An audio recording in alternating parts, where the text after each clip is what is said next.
Hi there everyone, welcome back to another perfect pairing with me. Sometimes the best views are framed.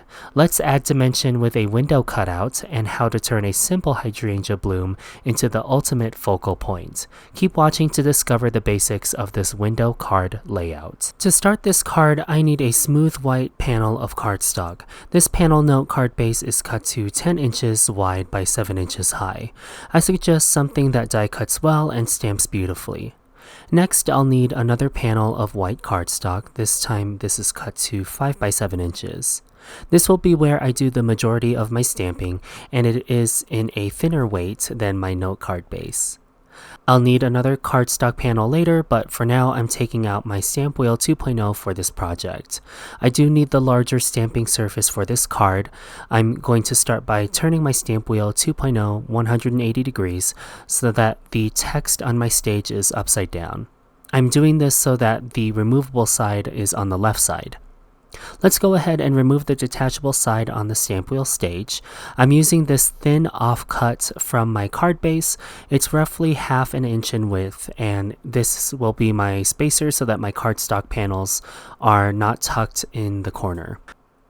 This will give my stamp a little bit of a margin on the right side. Then I'll bring in the 5 by 7 inch panel and align this to the top and right side of my stage, making sure that the edge of the cardstock meets that bumper that I just placed on my SlimGrip mat.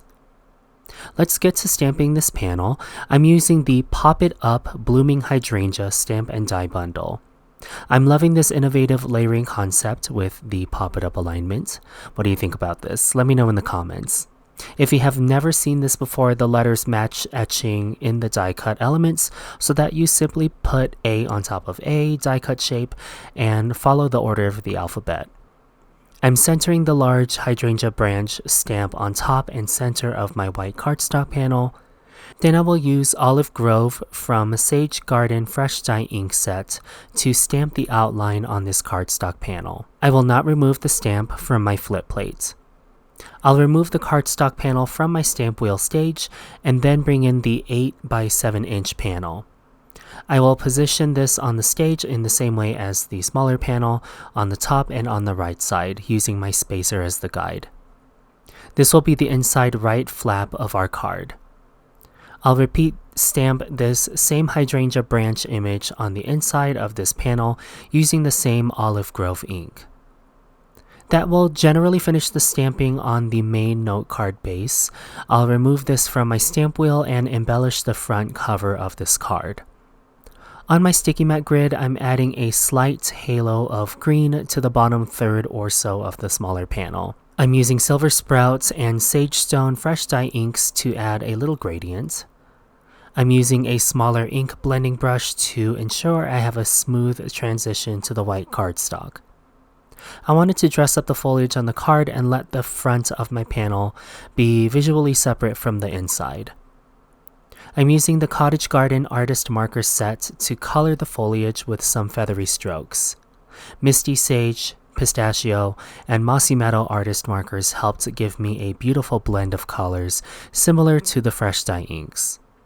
I started with Misty Sage, then blended this mid-tone color with Pistachio. Then I added a few accent strokes with Mossy Meadow just to give this foliage a little movement. In the end, we won't see the majority of this, so I'm not concerned about the color accuracy. I didn't want so much empty space on my card front, so I'm bringing back my stamp wheel to stamp on the top portion of this panel we've been working on. I admired some previous Alternate releases and picked up this Geometric Botany Geometric background stamp.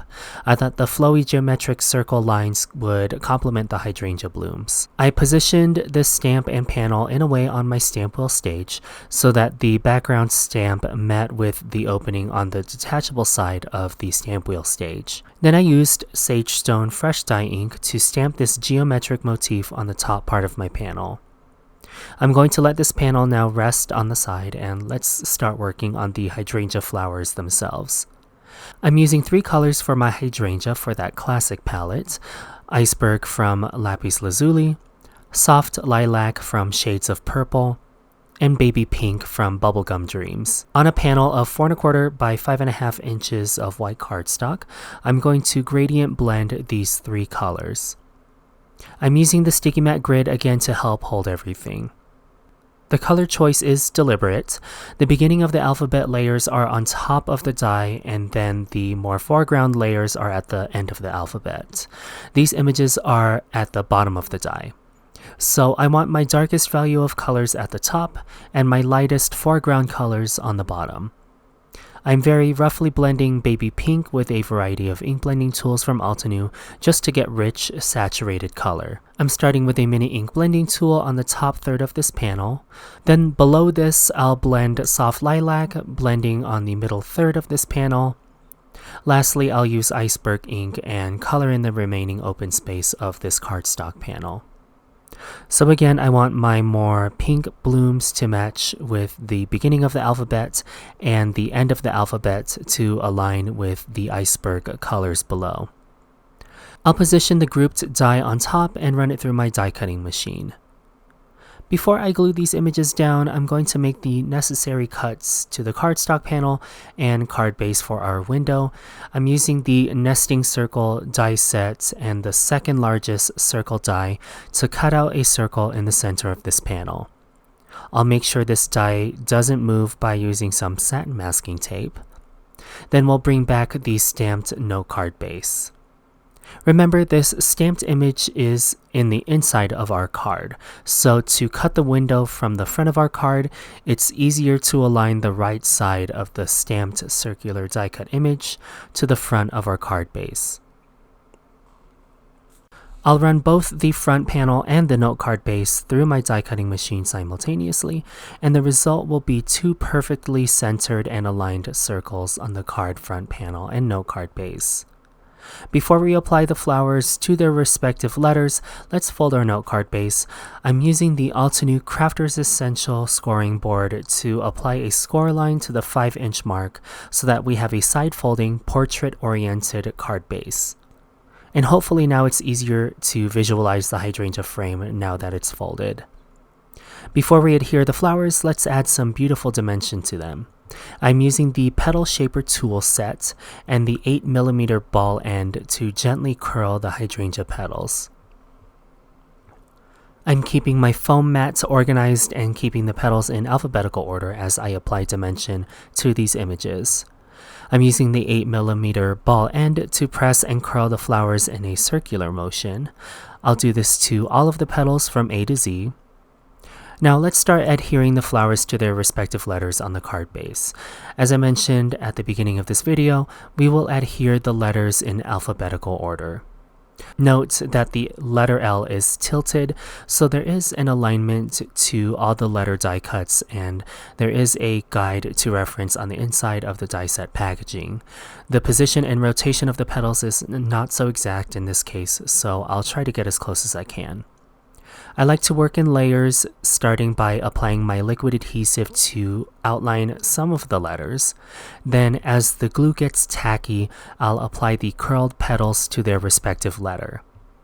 This way nothing lifts on me as I apply the die cut shapes. Then, as I finish the petals, I'll apply glue to the centers of the flowers and additional letters, and apply the centers of the flowers with the small organic die cut circles, and wait for the remaining letters to get tacky. It's a flow state as I apply glue, align the letters, go in alphabetical order, and so on. I also take these breaks between the rows of hydrangea petals because the flower centers are difficult to reach on some layers to apply the small flower center. So this way I will ensure that I'm covering up the letter etching for each petal. Once I have adhered all of the petals from A to Z and covered up the etching with a flower center, then we can apply the circle die cut frame to the folded note card base. I'll finish this card with the small hello sentiment. I thought this small opening here on my frame was the perfect spot since it can be seen when the card is both opened and closed. I used Mossy Granite to stamp this sentiment. Then I embellished this card with Mossy Granite enamel dots on both the inside circle and front of the card so that there's a lot of dimension on this card. Finally, I thought this card needed a lot of splatter. I used iridescent ink, spray, and a watercolor brush to apply splatter to the entire card front. I made sure the card was closed so that this ink didn't get on the very inside of the card where you would write additional notes or sentiments for your card recipient. Dimensional, textured, and perfectly framed, this Hydrangea window card is proof that a few extra layers can make a world of difference. Let me know in the comments what flower you'd like to see Altenew pop up next. My series encourages you to shop your existing Altenew stash and rekindle their love with newer releases. Perfect Pairings with Jaycee airs on the Altenew channel every second and fourth Sunday of the month.